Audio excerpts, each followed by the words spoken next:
कहाँ थे हम लोग? चांद के पास थे। चांद बहुत दूर है, लेकिन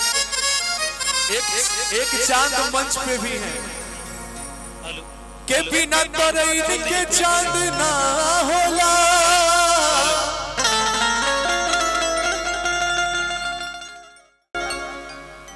बिना तरैन के चांद ना होला।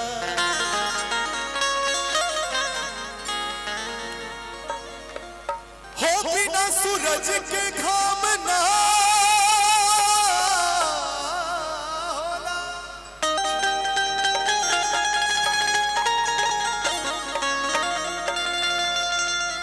के प्रेमी भला ही पुरान हो जाले बाकी। हेलो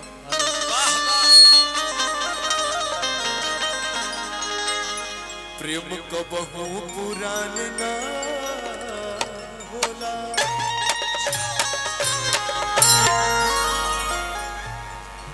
आप थोड़ा मौसम तो एक अलग टेंशन में है, थोड़ा माइक का डबल टेंशन मत दे दीजिए। बहुत गंदा साउंड बोल रहा है आपका। अब और हम क्या बोले अब आपको? चलिए जो है जब जैसन तब तैसन ना बुझे तब मरद ये तो और रेडियो लिखा बोला था। और वही माइक से ये गाएंगे, इन्होंने डायलॉग जो बोला ना अब यही माइक से ये गाएंगे। तो और रेडियो लिखा बोला। हम गा दे, हमके कोनो दिक्कत। हाँ प्लीज गाइए इसी माइक से, एक्सचेंज नहीं करेंगे हम लोग माइक। गोरिया चांद के जोरिया अरे नियन गोर बाड़ू हो। मैंने तू चांद के छेड़ चांद के जोरिया नियन गोर बाड़ू। नहीं डिंपल जी ये आप कहिए। अरे की जैसन सोचले रहनी ओइसन पियावा मोर बारे। की जैसन सोचले रहनी ओइसन अभिषेक राय जी मोर। साले साहब आए हैं क्या उनके? अभिषेक जी के? हाँ कितने बड़े साहब? कहाँ है साले साहब जी? अरे हाथ तो उठाइए। अभिषेक भैया के सर कहाँ बने? कहाँ है अभिषेक जी के साले जी? अभिषेक जी तो दिख नहीं रहे। अच्छा केहू ने के तिलक चढ़ावे आई? केहू ने के आई? ला की जैसन सोचले रहनी ओइसन पियबो मोर बाड़ा सावर न गो। जैसन सोचले रहनी ओइसन धनिया मोर बारी सावर न गोर बारी। थोड़े छरहर पत्ता थोड़े छरहर पत्ता मोट थोड़े जाड़ तो पड़ नहीं बा।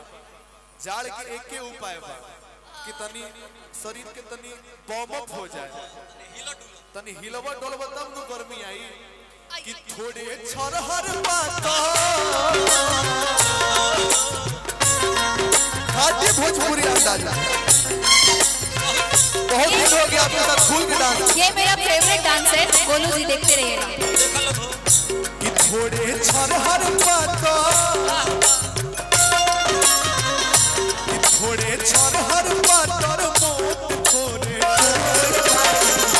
सावर न गो।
तनी हम अपनो क्वालिटिया दिखाई जौन गावे लोग बहुत नहीं बोले कहानी का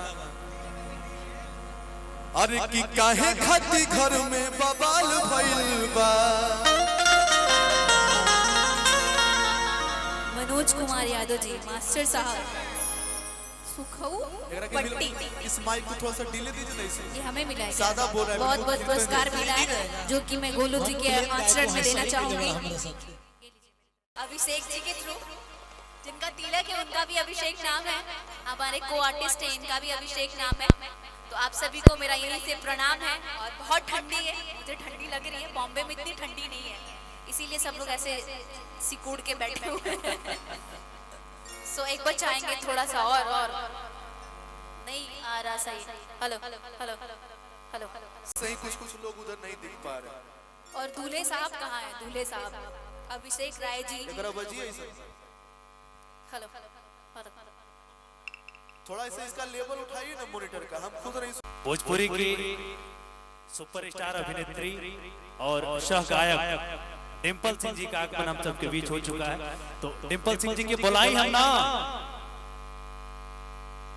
नौजवान भाई बतावल जाओ बुलावल जाओ ना। तो हम अभिषेक भैया से आग्रह करते कि डिम्पल सिंह जी के अदब और सम्मान के साथ मंच तक लेके आवल जाओ। और बाद अभिषेक भैया आप और डिम्पल दोनों लोग एक साथ मंच को साझा करेंगे और मुझे पूरा विश्वास है कि बड़ा आनंद आएगा। तो मैं आप सबके बीच भोजपुरी की सुप्रसिद्ध अभिनेत्री डिम्पल सिंह जी को बड़े अदब और सम्मान के साथ इस मंच तक मैं आमंत्रित करता हूं कि आप इस मंच तक आए और इस कार्यक्रम को अगले पड़ाव में लेकर चला जाए। और जो उनके सहयोगी हैं अभिषेक भैया से मैं आग्रह करता हूं कि उनको सम्मान के साथ मंच तक लेके आया जाए डिम्पल सिंह जी को जो हमारे बीच उपस्थित हो चुकी है। और उसके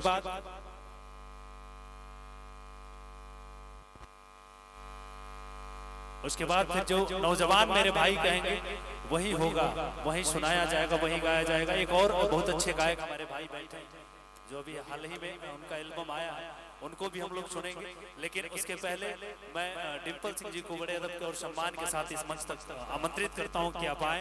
और जो नौजवान मेरे भाई हैं बड़े बेसब्री से इंतजार कर रहे हैं आपका।